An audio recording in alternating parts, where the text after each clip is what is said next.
2025 has been quite the year, especially in the second half. I actually got to say, given that this is a recap and I'm going over the entire year, there's really not a lot to talk about, to be honest. It's really everything this year happened in the second half of the year. Everything else in the whole first half of the year was pretty relaxed. It was just consistently going to the track. So, for this year's recap, I am going to be essentially just going over the second half of the year, pretty much. If there's something significant that happened in the initial first part of the year, then yes, I will be talking about that. But otherwise, I have written down a couple of things that I can talk about that are some fairly major things that happened, and lo and behold, to no surprise, every single one of them are in the second half of the year. There's not one of them that happened in the first half. So, without further ado, I will just hop straight into it. I'm actually not 100% sure on if I got any major lap time achievements in the earlier part of the year. I really wouldn't say so. I know that my most successful video, one of, if not my most successful video ever, which was titled I Achieved My Fastest Lap, which was like a 50 seconds, something like that, was towards the earlier part of the year. But that's a really slow lap time. That's not even close to what I'm doing now. Like, my warm-up pace is faster than that, than the time that I said was really, really fast then. I'm going seconds faster than that now when I'm just warming up. So I wouldn't consider that an achievement really whatsoever.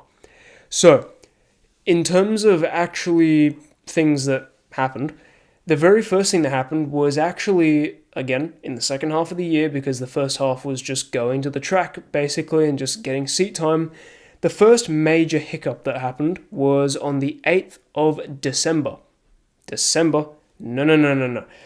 September. My apologies. So, on the 8th of September, there was a slight issue that occurred with the starter motor. Essentially, what happened was it just was not engaging properly. When you would go to start the car, because it's a touch and go car, it's an electric start, so you flick a little switch up and press a button. You got to hold it, obviously, but when that happened, when you did that, it would just spin. You know, you would expect the starter motor to crank the engine and start the car. It didn't feel like doing any of that. It was on strike or something, I'm not sure. But yeah, it just didn't feel like doing any of that. And it just, there was, I think it was something like 5 or 6 attempts in a row to start the car, and it just would not engage properly. So there was a pretty decent problem there. And so obviously to get to the starter motor, you got to do things like take the seat out. So we managed to finally get the starter motor out. And we really didn't know. When I say we, obviously, because it was me and my dad, because my dad is, my dad and I together make the mechanic team, and then I'm also the driver. That's how our pit crew team dynamic works. And so, yeah, we took the starter motor off and literally tore the whole thing down. And as far as we could see, there was nothing wrong with it. So we essentially just cleaned it up, put it back together, put it back in, and it started first go. So, as far as I am aware, the only thing that could have possibly been wrong with it was that it just had dirt over the magnets, and that was stopping the magnetic fields from doing their thing properly. The second thing that happened was about almost exactly, in fact, a little bit over, 1 month later. It was on the 16th of October was when this second major thing happened, which was an issue with the carburetor. And in particular, it was the size of the jet inside the carburetor. So the issue was that the jet inside the carburetor was 10 sizes too lean. Now, to some people that might just be buzzwords that makes absolutely no sense, and to some of you, you might be recoiling in your chair in shock horror because of how bad that is. But no matter what your reaction was, I'll tell you, essentially, it's not good. That's the simplest way I could possibly describe it. It's not good. Because it's got to do with the mixture of, because that's how carburetor works. Carburetors mix fuel and air. to then put it into the combustion chamber. And so if you have a jet that's like making the wrong proportion sizes and putting that into the combustion chamber, you could actually mess up the engine really badly. So having a really poorly sized jet in your carburetor is actually a pretty big issue that does need to be addressed quickly. You don't want to just sit on it for a long time because it can over time cause damage. So obviously we wanted to fix it as quickly as we could. And so what we did was we bought 10 sizes larger. We figured that out because my mentor was there that day, luckily, and he's extremely knowledgeable. He's a state and world finalist in karting, so he's very, very good. And yeah, he figured it out, that it was going to be about 8 to 10 sizes, and we tried 8 sizes richer, and it was a significant improvement, but we felt like it could go a bit more, so we went to 10 sizes, so 2 more richer, and what do you know, it worked like a charm after that.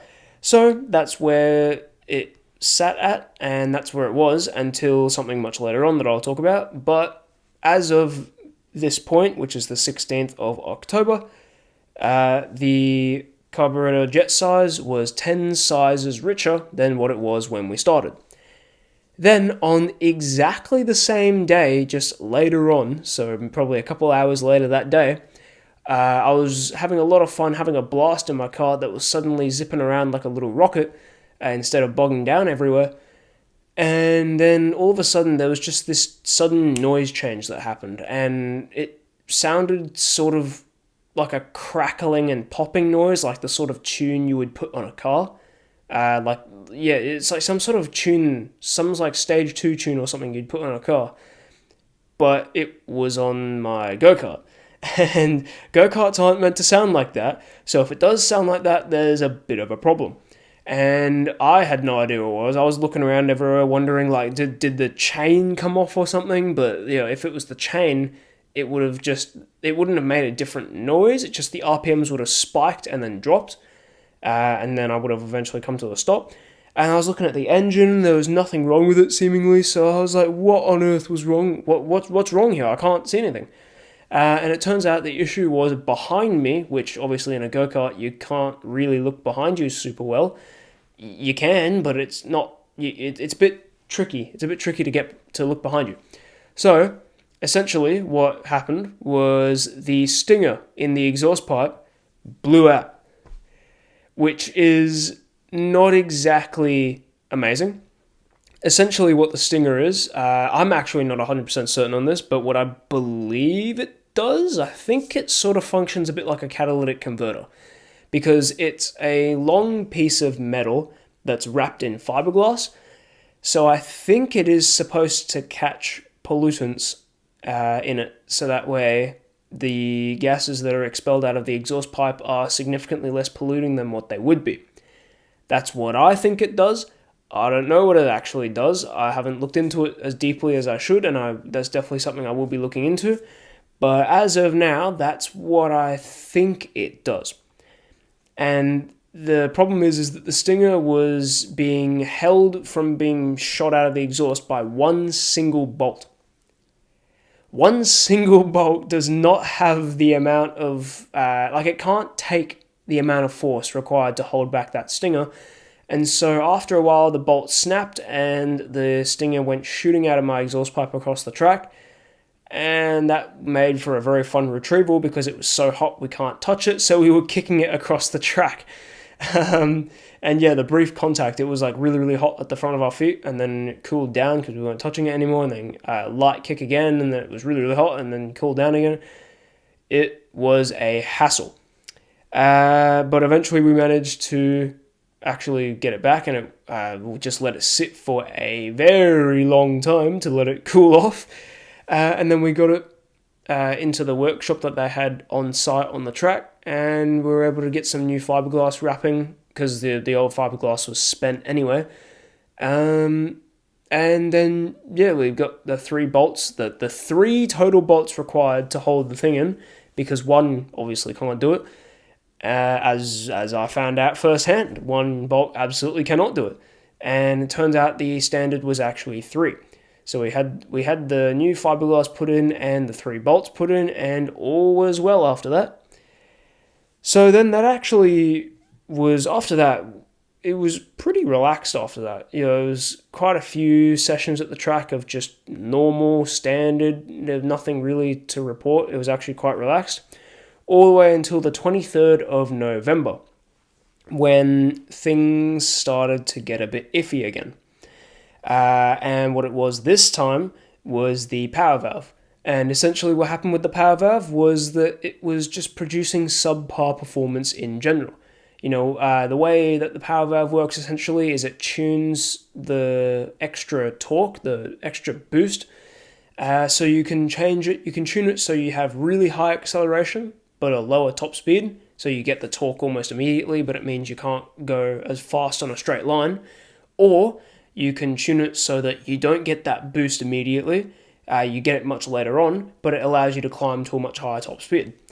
So that's as far as my knowledge goes with tuning the power valve. Again, there may be some inconsistencies in there, but that's how I believe it works. It's a bit like tuning like a transmission, like a final drive. And essentially what happened was that no matter where we put the setting, like literally doesn't matter wherever we put it, up or all the way up or all the way down, because it tunes on the old non-Evo, it tunes like a bottle cap, basically. You just turn it whichever way you want to do it. So turning it like this way would make it go higher up, so you would have a higher top speed. And if you turned it the opposite way, which is anti-clockwise, so clockwise to make it have a higher top speed, anti-clockwise to have better acceleration. And no matter what we did, it just didn't feel like working. So the boost you would expect would be like a huge jump, like a massive push in power. And what I got was like a little nudge. And that was a bit subpar for me. I wasn't very happy with that, nor was my dad. And yeah, we tore the whole thing apart, and we couldn't figure out directly what was wrong with it. There was oil in the bellow. It was oil pooling in the green part of the bellow. Well, the bellow is green, but in the actual inside part, there was oil pooling up in there, which we don't really know how that got there. Still, we were trying to figure that out for quite a while and never really got a solid answer for it. But yeah, so there was a bunch of oil pooling in the bellow. And apart from just giving it a good clean and putting it back together, there were no issues with it. And when we did put it back in, it made a difference. It was better, but it just didn't really do much. And so we figured that, you know, most of the parts in that power valve are brand new. Like, we bought them new and replaced them because the old parts were so bad. So most of that power valve internally is actually brand new. So how is this happening? And so we figured that it might just be on its last legs in general, and the power valve might actually just die soon. It just won't work anymore. And so we tried to keep going a little bit longer, but not even a month later, probably 2 weeks later, if that, on the 16th of December, the biggest thing that possibly happened in this entire year, by far, the biggest thing that happened was that my dad and I decided to bite the bullet and spend a small fortune buying a brand new engine. What engine we bought was a Rotax Max Evo, a completely brand new engine straight from the factory, and it's completely different. It's not even close. Essentially, like, oh my goodness, it's a whole different world compared to what I'm used to racing.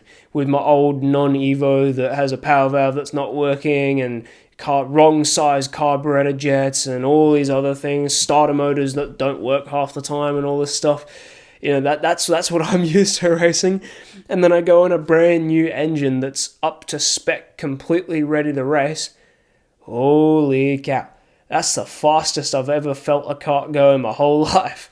And it was such a thrill. It was so good. In fact, after I finished my engine running, literally the first and only, like, properly fanging it all out session I did, the only one this whole year the only, like, serious session I did this whole year on the new engine, I almost blitzed my fastest lap time ever. I was within 0.2. I was within 0.2 of a second of my fastest lap time ever on my old engine in the first 5 laps. I almost blitzed my time almost immediately. So this engine has some amazing potential, and I'm really, really excited to push this engine as hard as I can and see how fast I can go. But that was pretty much it. That literally, like, 2025 was actually a fairly relaxed year. The first half of the year was just consistency in the track, getting seat time, and sort of getting used to the kart, getting used to like learning the track, getting used to how my kart likes to behave, things like that. And then it was the second half of the year, once I'd like finished that, it was almost like a free trial period. Once that had finished, so many things just started going wrong. Literally from September to December, every single month something went wrong. September, October, September, October, November, December. Every single month something went wrong, and 2 separate things went wrong on October on exactly the same day. So, like literally an hour and a half apart, maybe not even. So, yeah, it's a fairly large array of stuff that happened in a rather short period of time, but thankfully it was all towards the end of the year where I was significantly more prepared for it. So that's about it. There's apart from what I talked about, like there were other things as well, like I said at the start of the year, how I had some lap time achievements, but you know, my current lap times completely blitzed them by like 10 seconds, 11 seconds, so there's no point even talking about them really. So everything I've said in this video, that's literally all the major things. Those were all the 5 major things that happened this year. 5 things happened in this entire year, and they were all within the span of 4 months. Right towards the end of the year. So, yeah, I had a really hectic and somewhat difficult, some parts difficult second half of the year. But yeah, I'm really excited to see what 2026 brings, and I have for my next video that I bring out, which will be my first video of 2026, I have a really special announcement that I'm really, really excited for, and I can't wait. I cannot wait for 2026, and I'll be really excited, and genuinely I'll be really, really looking forward to joining you all in 2026. So, that's it from me. 2025 is over, another year. The channel is now a year and a half old. My very first video I ever uploaded was the 24th of June, so we're almost exactly a year and a half now. So yeah, let's see what 2026 brings, and that's really about it. So I will see you next year. Bye everybody.